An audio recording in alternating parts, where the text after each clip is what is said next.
सो है गाइस, स्वागत आपका एक बार फिर से आप ही के यूट्यूब चैनल में। और आज के इस वीडियो में बात करेंगे भाई Indian renewable energy development agency limited को लेकर, यानी इरेडा।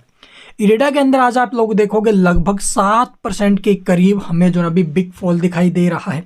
ठीक है, 102 रुपये 30 पैसे के आसपास शेयर है। और आपने एक चीज़ नोट की होगी, देखो सीएमडी का एक बयान भी आते हुए नजर आया, स्टेक होल्डर मीटिंग भी हमें देखने को मिली है। ठीक है, तो वहां पर क्या कुछ कंपनी का प्लान है उसके बारे में चर्चा करेंगे। आखिरकार ये सुबह सुबह अचानक इतना बड़ा फॉल स्टॉक में क्यों बना है, ये सबसे बड़ा क्वेश्चन मार्क बना हुआ है। ठीक है, कि भी क्या न्यूज़ आई है, कोई बैड न्यूज़ आई है या फिर सेलिंग प्रेशर स्टॉक के ऊपर हावी हुआ है, क्यों स्टॉक जो है भी एकदम से टूटते हुए नजर आया, जबकि मार्केट भी पॉजिटिव है। ठीक है, और सीएमडी का जो कंपनी के रिगार्डिंग जो भी स्टेक होल्डर मीटिंग थी वहाँ पर जो कुछ भी बोला गया वो अच्छा ही बोला गया, अभी नेगेटिव तो नहीं है कुछ भी, लेकिन फिर भी स्टॉक टूटा है। तो ये एक बड़ा क्वेश्चन मार्क बना हुआ अभी के टाइम।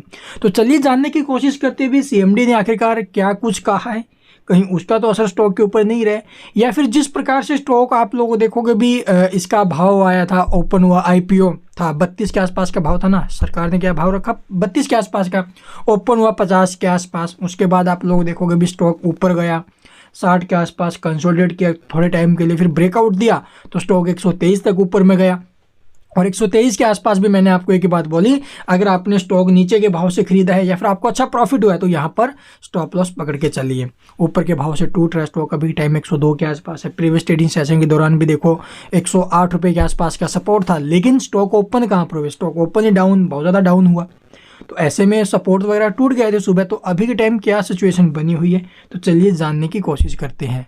तो यहाँ पर आप लोग देखो भी इस सेक्टर से जो भी कंपनियां बिलोंग करती है, जैसे आरईसी लिमिटेड है बिल्कुल पॉजिटिव है, पीएफसी फाइनेंस कॉर्पोरेशन है बिल्कुल पॉजिटिव है। ठीक है, आईआरएफसी जो फंडिंग का काम करती है भाई, इससे कंपेयर तो नहीं करते भी, देखो इसके साथ कंपेयर कर लेंगे, क्योंकि ये कंपनी आपको पता होगा अभी जो प्राइवेट है, गवर्नमेंट है, उन सभी प्रोजेक्ट्स की रिगार्डिंग फंडिंग का काम करती है। लेकिन जो आईआरएफसी वो सिर्फ रेलवे के अंदर करती है। ठीक है, वो गवर्नमेंट कंपनी है। तो इसलिए देखो, अब मैं कंपेयर नहीं कर रहा कि सेम है, लेकिन हाँ उस सेक्टर से बिलोंग करती है। ठीक है, सबसे बड़ी बात ये है। तो आप लोग देखो भी इस सेक्टर से बिलोंग करने वाली कंपनियों के शेयर भाव में अच्छी रैली, और हमने जानने की कोशिश की भी कि आखिरकार क्यों गिरावट हुई। तो खबरों की अगर बात की जाए तो देखो भी सीएमडी का ही जो अभी जो स्टेक होल्डर मीटिंग हुई थी उसी के बारे में 2-3 जगह पर बातें हैं, लेकिन उसके अलावा और कहीं पर भी नहीं है।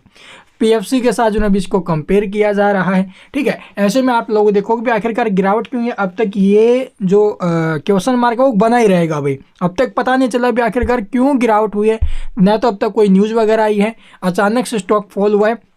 सिर्फ और सिर्फ एक ही रीज़न हो सकता है, वह प्रॉफिट बुकिंग, क्योंकि स्टॉक में पीछे भी एक अच्छी खासी करेक्शन हमें देखने को मिली थी, मार्केट में गिरावट आई थी। तो 98 रुपये के आसपास स्टॉक आया, नीचे में 101 98 रुपये के आसपास, वहाँ से स्टॉक में रिकवरी बनी और ऊपर में 110 रुपये 109 रुपये के आसपास पहुँचा, लेकिन आज तो फिर से एकदम से फॉल बना। तो चलिए अब देखते हैं अभी डिटेल में आखिरकार सीएमडी ने क्या कुछ बोला भी इस बारे में। तो यहाँ पर आप लोगों को जो है वीडियो पॉज करके डिटेल में पढ़ना है, और बाकी थोड़ा बहुत हाईलाइट हम भी डाल देंगे भाई। यहाँ पर देखोगे 25 दिसंबर को ये अपडेट आई थी, कल के दिन। ठीक है, 4 बजे के आसपास हमें अपडेट देखने को मिली इरेडा के जो सीएमडी ने 15वीं हितधारकों की जो मीटिंग है, ठीक है, जो बैठक है, में वित्तीय व्यवहार्यता और विकास पर प्रकाश डाला। अभी आगे का क्या इनका जो अभी फाइनेंशियल ट्रेंड रहेगा, उन सबको देखते हुए जो विकास पर जो अभी आगे का इनका जो अभी क्या प्लान है कंपनी के अंदर ग्रोथ लाने का, उसके ऊपर जो अभी प्रकाश डाला गया है। तो सारी बातें यही है। तो प्रीवियस ट्रेडिंग सेशन के दौरान स्टॉक थोड़ा बहुत जरूर टूटा, लेकिन यहाँ पर आप लोग देख सकते हो अभी इरेडा के अंदर जो अभी भारतीय नवीकरणीय ऊर्जा विकास एजेंसी यानी इरेडा की 15वीं हितधारकों की बैठक एक व्यापक जो है प्रस्तुति के साथ शुरू हुई, जिसमें नवीकरणीय ऊर्जा क्षेत्रों में हाल ही के व्यावसायिक पहलों और प्रगति पर प्रकाश डाला गया है। यह कार्यक्रम उपलब्धियों को प्रदर्शित करने और इरेडा के मौजूदा ऋण उत्पादों में हाल ही के संशोधनों पर चर्चा करने का एक मंच था। सत्र में 16 सितंबर 2023 को आयोजित पिछली बातचीत बैठक के दौरान हितधारकों से प्राप्त हुए प्रमुख सुझावों पर जो एक कार्यवाही रिपोर्ट भी प्रस्तुत की गई, और सीएमडी प्रदीप कुमार दास ने कंपनी के ऐतिहासिक विकास में उनकी महत्वपूर्ण भूमिका को स्वीकार करते हुए इरेडा के समर्पित जो व्यवहार भागीदारों के प्रति आभार व्यक्त किया पिछले 3.5 साल के दौरान। तो ये सारी चीज़ें हमें देखने को मिली। इन सबको देखते हुए आपको एक सिंपल सी भाषा में बात बताएं तो CMD best of the year award company के सीएमडी को मिला ना अभी प्रदीप कुमार जी को, ठीक है, बेस्ट सीएमडी के रूप में, जो मिनी रत्न कंपनी कैटेगरी में आती है ना, मिनी रत्न कैटेगरी में, उसके अंदर जो अभी कंपनी के सीएमडी को best CMD of the year का अवार्ड मिलना, उसके अलावा 4 और बड़े अवार्ड मिलना, ये एक बहुत बड़ा पॉइंट है। इन सबको हाईलाइट करते हुए देखो भाई, अगर आप एक लॉन्ग टर्म निवेशक हो, ठीक है, लॉन्ग टर्म निवेशक हो तो स्टॉक के साथ चल सकते हो, क्योंकि आगे स्टॉक में अच्छा खासा मोमेंटम बनेगा। अभी के टाइम जो स्टॉक में अच्छी खासी रैली बनी थी, ठीक, उसके बाद देखो भी एक स्टॉक में डीप आना बना हुआ था, वो डीप आया भी है, ठीक है, लेकिन आपने एक चीज़ और नोट की होगी भी, कुछ एक बड़े निवेशकों का या फिर जो है भी आप लोग देखोगे एक्सपर्ट्स का मानना कि स्टॉक जो है भी नीचे में 85 to 95 के आसपास आ सकता है, ठीक है, वहाँ पर एक अच्छा खासा सपोर्ट होगा। अगले 4-5 महीनों के लिए जो शेयर है वो आपको 110 रुपये से लेकर 150 या 140 रुपये के बीच में कंसोलिडेट करते हुए नजर आ सकता है, उनका ये भी मानना है।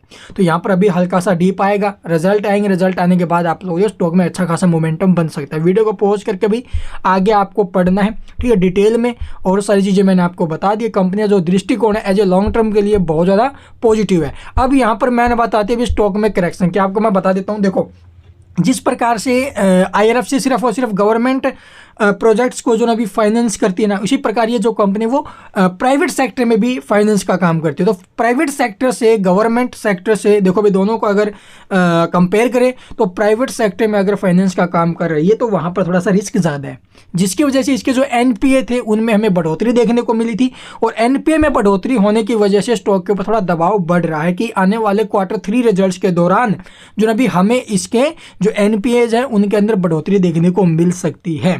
तो ये सबसे बड़ा पॉइंट हाईलाइट हो रहा है आज के दिन। तो यही सबसे बड़ा कारण हो सकता है, क्योंकि Q3 के नंबर आएंगे अभी जनवरी के अंदर, तो उसी वजह से आप लोग देखोगे इससे पहले जो भी निवेशक हैं या फिर आप लोग एक्सपर्ट्स का जो मानना है उनकी बातें मान कर जो है वो 85 रुपये तक का जो है नीचे में वेट कर रहे होंगे। इसी वजह से यहाँ पर थोड़ा सेलिंग आ रही है कि 85 तक स्टॉक नीचे में आ सकता है।